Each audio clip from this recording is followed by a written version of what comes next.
Мы рады, что являемся участниками уникального проекта Татнефти. Здесь, в биолаборатории, мы высаживаем саженцы деревьев из биоматериалов, выведенных с помощью специальной технологии инвитро. В таких условиях мы сегодня выращиваем триплоидную осину, сирень, березу, ежевику, землянику. Далее укорененные растения пересаживаем в теплицы, позже в естественную природную среду. Также здесь мы изучаем вредителей сельскохозяйственных культур и разводим специальные бактерии для защиты растений.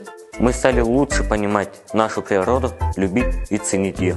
Мы видим, какое огромное количество деревьев нефтяники высаживают вокруг. Они учат нас более бережно относиться к природе и видим, как они сами рационально используют все ресурсы.